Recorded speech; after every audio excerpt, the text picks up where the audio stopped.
So the chapter number 60, that is excretory products and their elimination. So animals accumulate ammonia, urea, uric acid, carbon dioxide, water, and ions like sodium, potassium, calcium. All these ions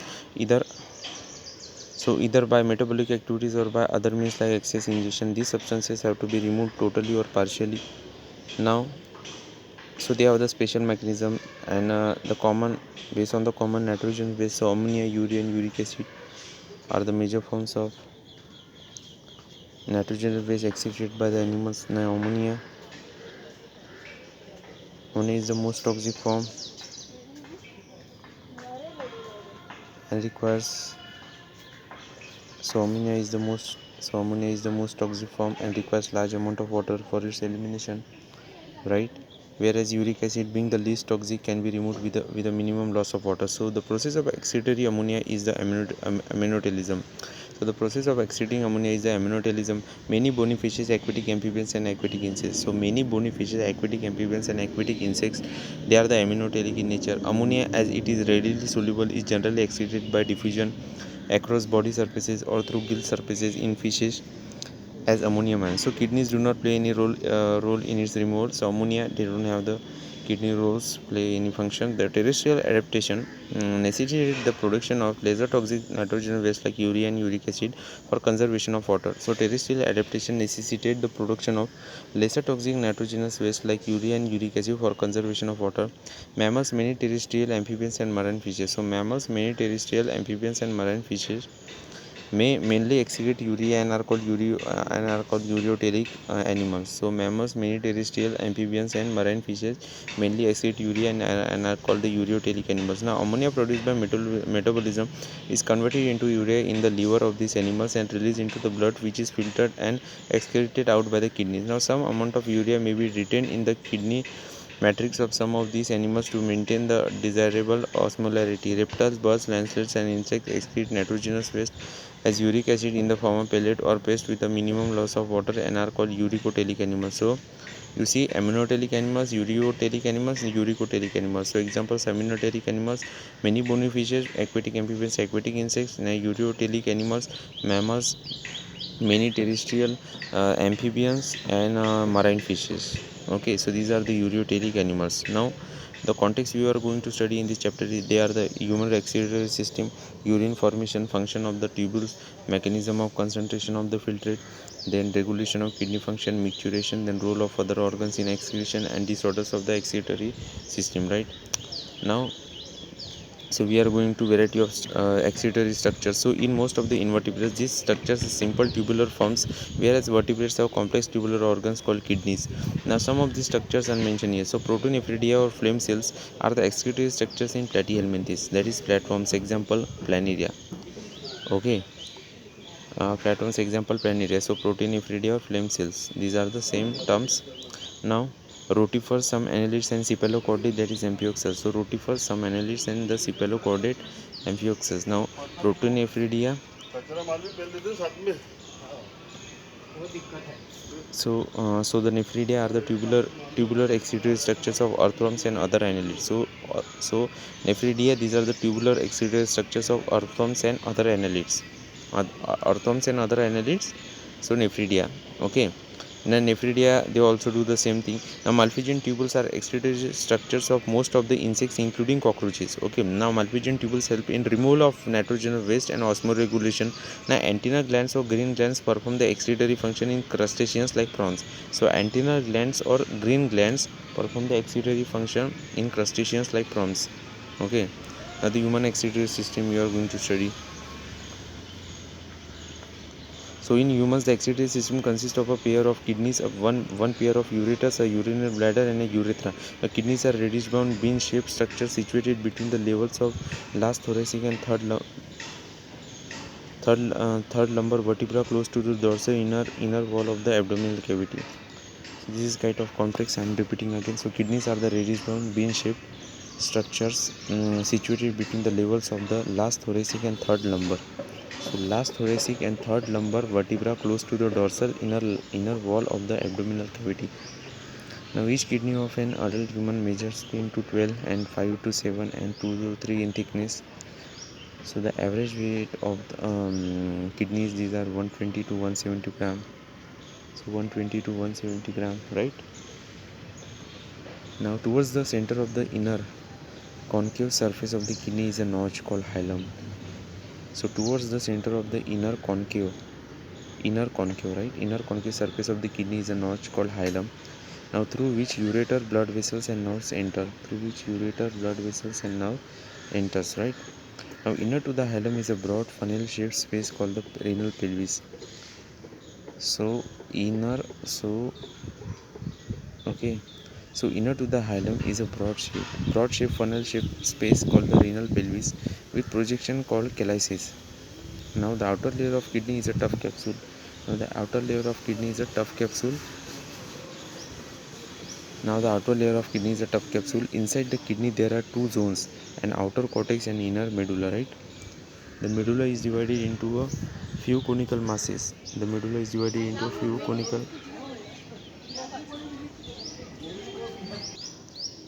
So inner to the hilum is a broad funnel-shaped space called the renal pelvis with projections called calyces. The outer layer of kidney is a tough capsule. Inside the kidney there are two zones, an outer is cortex and inner is medulla. So medulla is divided into a few conical masses, that is medullary pyramids, okay, projected into calyces, okay, that is calyx. The cortex extends in between the medullary pyramids are as renal columns called columns of Bertini.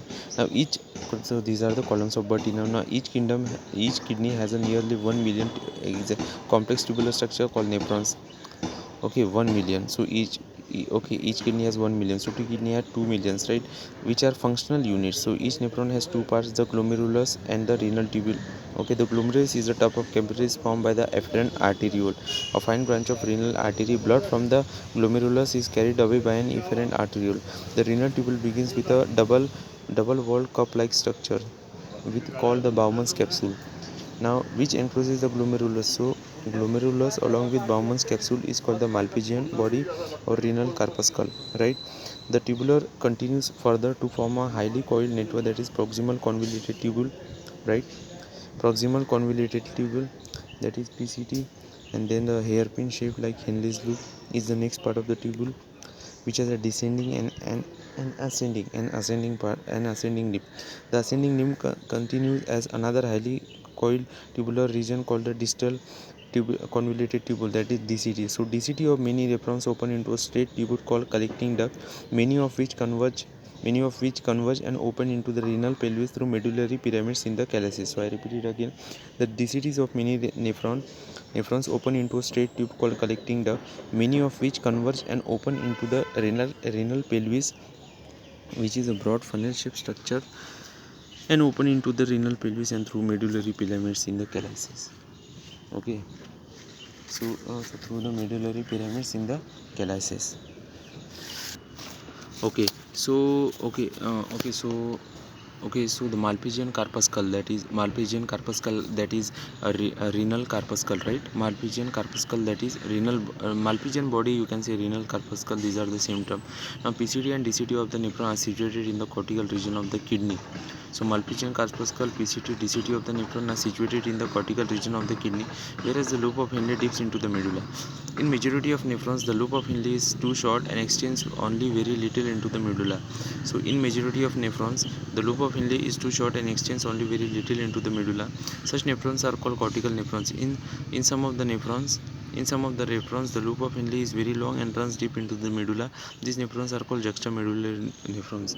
Now, the efferent arteriole emerging from the glomerulus forms a fine capillary network around the renal tubule called the peritubular capillaries. Okay, the efferent arteriole emerging from the glomerulus forms a fine capillary network around the renal tubule called the peritubular capillaries. A minute vessel of this network runs parallel to the Henle's loop, forming a U-shaped vasa recta. So from these efferent arterioles there are many types of peritubular capillaries. So now from this a minute vessel of this network runs parallel to the Henle's loop, forming a U-shaped vasa recta. So vasa recta is absent or highly reduced in cortical nephrons. So vasa recta is absent or highly reduced in cortical nephrons. So majority of are the what cortical nephrons, right? in majority of nephrons, the loop of Henle is too short and extends only very into the so majority are the cortical nephrons, remember that. And there are juxtamedullary nephrons, they are very less, okay, but vasa recta is absent or highly reduced in the cortical nephrons. So now this is the structure, like you can see apparent arteriole coming and then they are making the branching, and then they are leaving as efferent arteriole. So this is the Bowman's capsule, that is double wall cup shape like structure.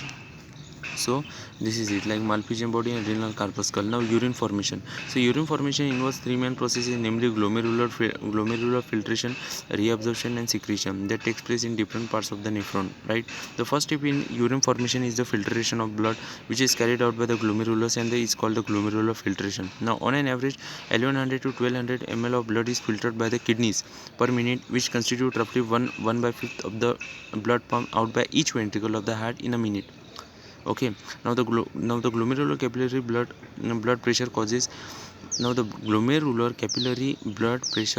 filtration of blood through three layers. So it is all done by the pressure, glomerular capillary pressure, right?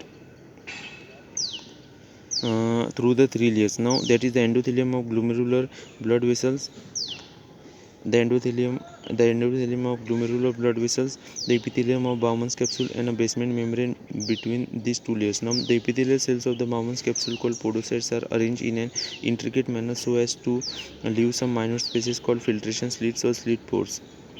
Okay, blood is filtered so finely through these membranes that almost all the constituents of the plasma except the proteins pass into the lumen of the Bowman's capsule. Therefore it is considered as the process of ultrafiltration, right?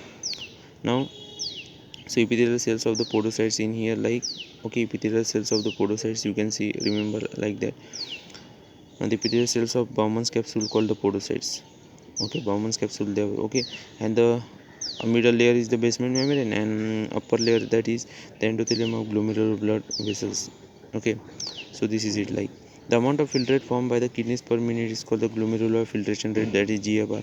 Now GFR in a healthy individual is approximately 125 ml per minute, that is 180 liters per day. Remember that the amount of filtrate formed by kidneys per minute is called the glomerular filtration rate per minute, means amount of filtrate formed by kidneys, so it is glomerular filtration rate. So in healthy it is 125 per ml and 180 liters per day. The kidneys have a built-in mechanism for the regulation of glomerular filtration rate. The one such efficient mechanism carried out by juxtaglomerular apparatus, that is JGA. The JGA is a special sensitive region formed by the cellular modifications in the distal convoluted tubule and the apparent arteriole at the location of their contact. A fall in GFR can activate the JG cells to release renin, which can stimulate the glomerular blood flow and thereby the GFR back to normal. I repeat it again. GGA cell is a special sensitive region. It is a sensitive region formed by the cellular modification in the distal convoluted tubule and the afferent arteriole at the location of their contact. A fall in GFR can activate the GG cells to release renin, which can stimulate the glomerular blood flow and thereby the GFR back to the normal. Now, a comparison of the volume of the filtrate formed per day, that is 180 liters per day, with that of the urine release, but actual urine release is 1.5 liters, suggests that nearly 99% of the filtrate has to be reabsorbed by the renal tubules. So the 99% of the filtrate has to be reabsorbed by the renal tubules. Now this is called the reabsorption. Now the tubular epithelial cells in different segments of nephron perform this either by the now how this happens, it is either by the active transport or passive transport. Now for example, substances like glucose, amino acids and sodium in the filtrate are reabsorbed actively. Remember, in the summary I told you wrong, it is actually actively, not passively. Okay, so glucose, amino acids and sodium in the filtrate, that is in the renal tubule, they are reabsorbed actively, whereas the nitrogen waste are absorbed passive. Okay, now reabsorption of water also occurs passively in the initial segments of the nephron, right? Now during urine formation, the tubular cells secrete substances like H plus, K plus and ammonia into the filtrate. Now when it is taken, that is reabsorption. Now there is an imbalance, so to maintain that balance, the tubular cells, that is PCT, Henle's loop, and DCT. So these are the tubular cells. Now what they do, they secrete substance like H plus K plus ammonia into the filtrate. Now tubular secretion is also an important step in the urine formation, as it helps in the maintenance of ionic and acid balance of the body fluids. Now function of the tubules. So PCT, that is proximal convoluted tubule. So these are the tubules. So which are the tubules? So tubules like PCT, then Henle's loop, then distal convoluted tubule, then collecting dust. So all these are the tubules. Now PCT is lined by simple cuboidal brush border epithelium, which increases the surface area for reabsorption. So PCT is lined by simple cuboidal brush border epithelium, which increases the surface area for reabsorption. Now nearly all of the essential nutrients and 70 to 80% of the electrolytes and water are reabsorbed by this segment. Now PCT also helps to maintain the pH and ionic balance of the body fluids by selective secretion of hydrogen ions and ammonium into the filtrate, and by absorption of bicarbonate from it. So PCT has a selective secretion of hydrogen ammonium into the filtrate, and by absorption of from it, like, so from filtrate they also absorb like sodium bicarbonate. Okay, not reabsorb, they absorb, like, so this is how it does, like PCT. Okay, 70 to 80% of electrolytes and water are reabsorbed in PCT. Then they have the simple cuboidal brush border epithelium, okay, for reabsorption. Now Henle's loop. Reabsorption is minimum in its ascending limb. Now the reabsorption is minimum in its ascending limb. However, this region plays a significant role in the maintenance of high osmolarity of medullary interstitial fluid. The reabsorption is minimum in its ascending limb. Reabsorption is minimum. So the reabsorption is minimum in its ascending limb. However, this region plays ascending limb, like that is the first one is downward and second is ascending, that we are talking about, some from bottom to top, right? The reabsorption is minimum in its ascending limb. However, this region plays a significant role in maintenance of high osmolarity of medullary interstitial fluid, right? The descending limb of loop of Henle is permeable to water but almost impermeable to electrolytes. So this concentrates the filter as it moves down. Okay, the ascending limb is impermeable to water, that is they do not allow water to exit, so impermeable to water, but allows transport of electrolytes actively or passively. So therefore, as the concentrated filtrate pass upward, it gets diluted due to passage of electrolytes to the medullary fluid. Now DCT, that is distal convoluted tubule. So conditional reabsorption of sodium and water takes place in this region. Now DCT is also capable of reabsorption of bicarbonate and selective secretion of hydrogen and potassium ions and ammonium to maintain the pH. Okay, so I repeat it again, that DCT, it is a conditional reabsorption of sodium and water takes place in this region. Now DCT is also capable of reabsorption of bicarbonate.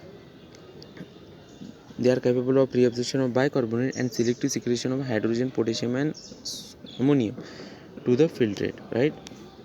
Now you can see in the diagram, like so PCT and then loop of Henle, then DCT and collecting duct. Now you can see bicarbonate is absorbed by PCT, then NaCl, these are the electrolytes. Now water is reabsorbed, 70 to 80% electrolytes are absorbed, then nutrients also absorbed. Now forget about this potassium and just remember that H plus and ammonia is secreted into the filtrate, selective secretion of H plus and ammonia. So this is the PCT.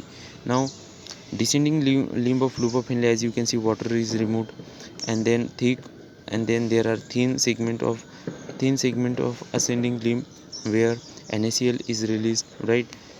And okay, thin segment, then thick segment started of ascending limb.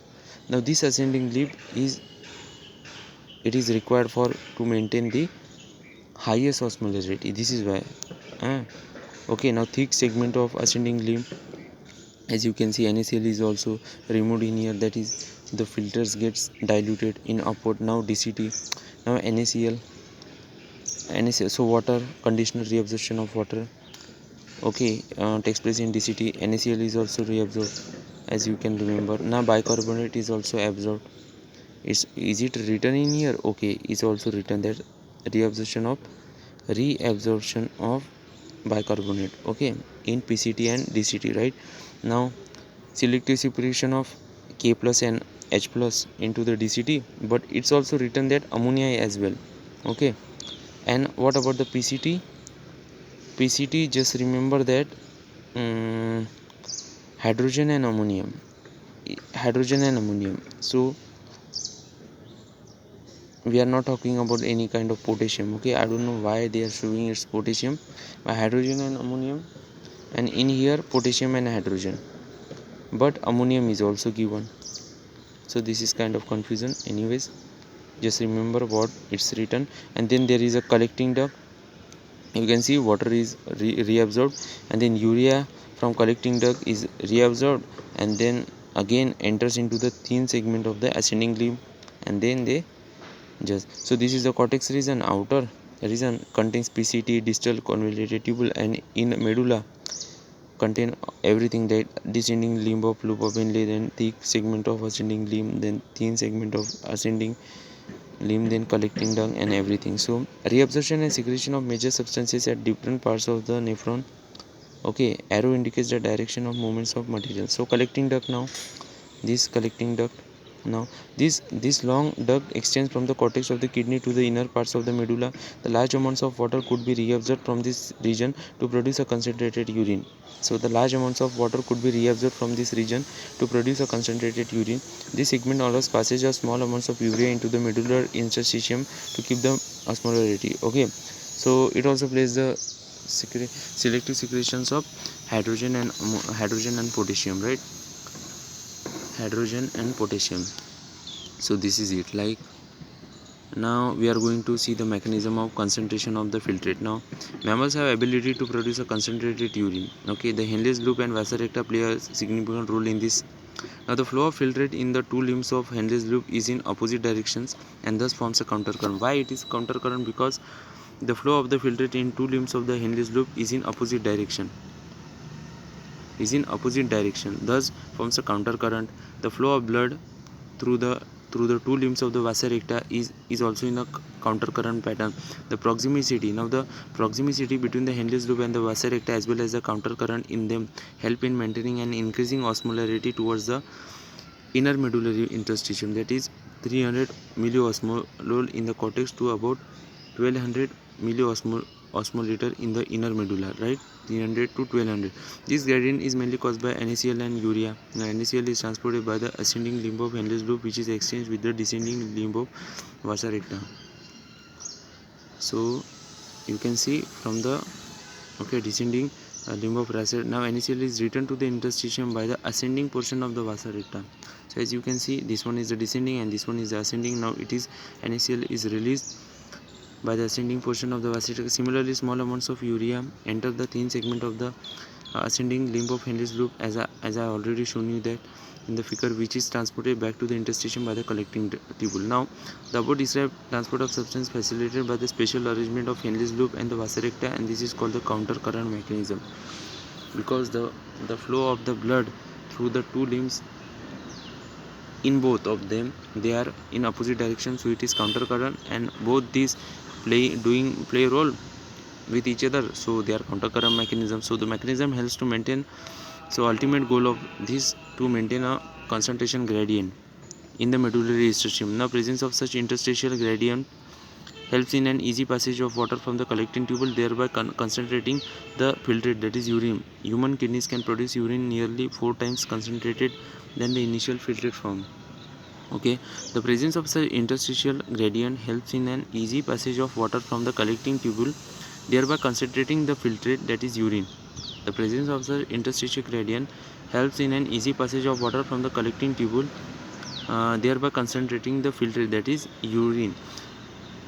Now human kidneys can produce urine nearly 4 times concentrated than the initial filtrate form. So this is it, like afferent. So afferent arteriole coming, and then it is a glomerulus, then efferent arteriole, that is leaving, then there is a Bowman's capsule. As you can see, this is a nephron, this is a vasa recta, right? Nephron, that is loop of Henle, other descending and then ascending, and then as you can see, water is removed, maximum water is removed in the from the collecting duct, then urea is also removed. This enters into the ascending limb of loop of Henle, then again it is changing with the descending limb of vasa recta, and then ascending limb of vasa recta, it gets back to the interstitium okay side. So 300 to 1200 osmoliters, so 300, then 600, then 900, then 400. You can see the cortex, then outer medulla and inner medulla. As you can see, all this diagram is very important. Diagrammatic representation of a nephron and vasa recta showing counter current mechanism. Now as you can see, the regulation of kidney function. Now we are going to regulation of kidney function. Now how does it happen? Very important paragraph. Now see, the functioning of the kidneys is efficiently monitored and regulated by hormonal feedback mechanism involving the hypothalamus, JGA, and to a certain extent the heart. Now osmoreceptors in the body are activated by changes in blood volume, body fluid volume, and the ionic concentration. An excessive loss of fluid from the body can activate these receptors, which stimulate the hypothalamus to release antidiuretic hormone. An excessive loss of fluid from the body can activate these receptors, which stimulate the hypothalamus to release ADH, that is antidiuretic hormone, or vasopressin from the neurohypophysis, right? So there are in pituitary gland have like three kind of parts, that is neurohypophysis, adenohypophysis, then so it is neurohypophysis, right? ADH facilitates water reabsorption from later parts of the tubule, thereby preventing diuresis. Okay, later parts of the tubules, thereby preventing diuresis. An increase in body fluid volume can switch off the osmoreceptor. Now when the body fluid is taken, it's reabsorbed like totally. Now the osmoreceptor gets switched off and suppress the ADH release to complete the feedback. Okay, now ADH can also affect the kidney function by its constitutory. Now how does it affects the kidney? It has a constitutory effect on the blood vessels. This causes an increase in blood pressure. An increase in blood pressure can increase the glomerular blood flow and thereby the GFR. Now GGA plays a complex regulatory role. A fall in GFR, that is glomerular blood flow, glomerular blood pressure, GFR, can activate the a fall in glomerular blood flow, glomerular blood pressure, or GFR, the glomerular filtration rate, can activate the GG cells to release renin, which converts angiotensin gene in blood to angiotensin 1 and further to angiotensin 2. Now angiotensin 2, being powerful vasoconstrictor, increase the glomerular blood pressure and thereby GFR. Now angiotensin 2 also activates the adrenal cortex to release aldosterone.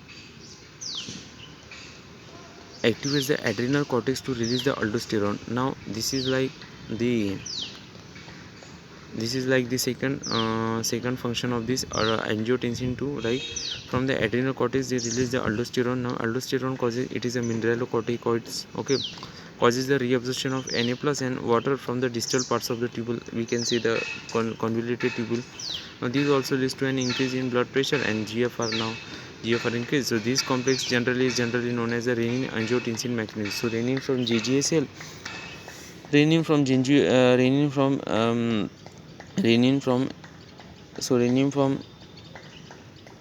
you can see like renin and angiotensin. So renin angiotensin mechanism by the GGA cells, and one we study from the ADH from hypothalamus and all that. So these two functions to fasten the GFR rate. Now to against this there is an alternative from this. An increase in blood flow to atria of the heart can cause the release of atrial natriuretic factor, that is ANF. Now ANF can cause vasodilation, that dilation of blood vessels, and thereby decrease the blood pressure. ANF mechanism therefore also so this is why acts as a check on the renin angiotensin mechanism. So renin angiotensin mechanism. Now micturition, we are going to study the micturition. So urine found by the nephrons is ultimately carried to the urinary bladder where it is stored. So urine found by the nephrons, now nephrons have made the urine, is ultimately carried to the urinary bladder where it is stored till a voluntary signal is given by the central nervous system, that is CNS. Now this signal is initiated by the stretching of the urinary bladder as it gets filled with urine. Now in response, the stretched receptors on the walls of the bladder and send signals to the CNS. Now in response, the stretched receptors on the walls of the bladder and send signals to the CNS. The CNS passes on motor message to initiate the contraction of the smooth muscles of the bladder and simultaneously relaxation of the urethral sphincter, causing the release of urine. The process of release of urine is called the micturition. and the neural mechanism causing it is called the micturition reflex, because it involves a neural mechanism. Okay, the process of release of urine is known as the mixture, so it is micturition reflex. An adult human exceeds on an average 1 to 1.5 liters of urine per day. The urine form is a light yellow colored watery fluid which is slightly acidic, that is 6, and has a characteristic odor. Now, on an average 25 to 30 gram of urea is excreted out per day. Various conditions can affect the characteristics of urine. Analysis of urine helps in clinical diagnosis of many metabolic disorders as well as malfunctioning of the kidney. So when we test the urine, we can tell the metabolic disorders as well as malfunctioning of the kidney. For example, presence of the glucose, that is glycosuria, ketone bodies, that is ketonuria, in urine are indicative of diabetes mellitus. So diabetes mellitus, when it occurs when the presence of glucose, that is glycosuria, and ketone bodies, ketonuria, in urine. Okay. Now, role of the other organs in excretion. So the role of the other organs in excretion, that is other than the kidneys, lungs, liver, skin also help in the elimination of excretory waste. So our lungs remove large amounts like CO2, approximately 200 ml per minute, and also significant quantities of water every day. Now, liver, the largest gland in our body, secretes bile containing substances like bilirubin, biliverdin, cholesterol degradase, steroid hormones, vitamins, and drugs. Most of these substances ultimately pass out along with digestive waste. The waste and sebaceous glands in the skin can eliminate certain substances through their secretions. Okay, the sweat and sebaceous glands. So sweat glands and sebaceous glands in the skin can eliminate certain substances through their secretions. Now, sweat produced by the sweat glands. Now, sweat, it is a sweat. It's kind of sweat. It is a watery fluid containing NaCl, small amounts of urea, lactic acid, etc. Though the primary function of sweat is to facilitate a cooling effect on the body surface. Okay, it also helps in the removal of some of the waste mentioned above. So sebaceous glands eliminate certain substances like sterols, hydrocarbons, and waxes through the sebum. So sebaceous glands, they eliminate certain substances like sterols, hydrocarbons, and waxes through sebum. Okay, so sebaceous gland, they secrete sebum, and what is sebum made up of? It is sterols, hydrocarbons, and waxes. Okay, now this secretion provides a protective oily covering for the skin. Do you know that small amounts of nitrogen waste could be eliminated through saliva too? Yes, it does. Okay, now disorders of the excretory system. So malfunctioning of the kidneys can lead to the accumulation of urea in blood, a condition called the uremia, which is highly harmful and may lead to kidney failure. So malfunction of kidneys can lead to the accumulation of urea in blood, a condition called uremia, which is highly harmful and may lead to the kidney failure. Okay. Now in such patients, urea can be removed by a process called hemodialysis. Now, what does hemodialysis do? During the process of hemodialysis, the blood drained from a convenient artery. So blood drained from a convenient artery is pumped into a dialyzing unit. Now it is an artificial kidney. Now blood drained from a convenient artery is pumped into a dialyzing unit after adding, not before, but after adding an anticoagulant like heparin. So the blood don't get clot. The anticoagulant means against to coagulation, like heparin. So heparin, it is an anticoagulant. It means the unit contains, now it means it stops coagulation. The unit contains a coiled cellophane tube surrounded by a fluid, that is dialysing fluid, having the same composition as that of a plasma except the nitrogen waste. The porous cellophane membrane of the tube allows the passage of molecules based on the concentration gradient. As the nitrogen and waste are absent in the dialysing fluid, this substance freely move out, thereby clearing the blood. Okay, because they don't have the nitrogen waste in the dialysing fluid. So there is a concentration build and it moves from higher to lower. The clear blood is pumped back to the body through a vein after adding anti-heparin to it. Now anticoagulant, so anti-heparin, so anti-heparin to it. This method is boon for thousands of uremic patients. Okay, now kidney transplantation is the ultimate method in the correction of acute renal failures, that is kidney failure. Correction of acute renal failures, that is kidney failure. A functioning kidney is used in transplantation from a donor, preferably a close relative, to minimize its chances of rejection by the immune system of the host. Modern clinical procedures have increased. Okay, A functioning kidney is used in a transplantation from a donor, preferably a close relative, to minimize its chances of rejection by the immune system of the host. Okay.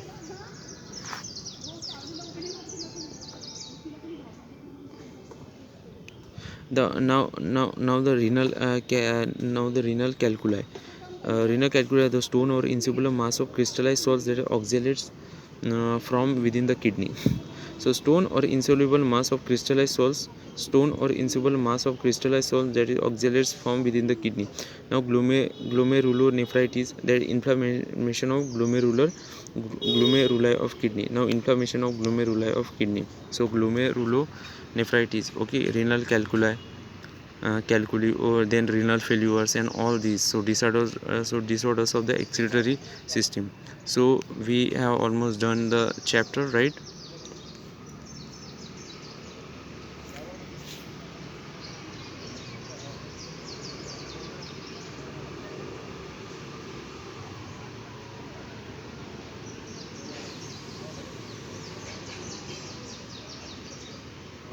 So as you can see this diagram, longitudinal section, that diagrammatic of kidney.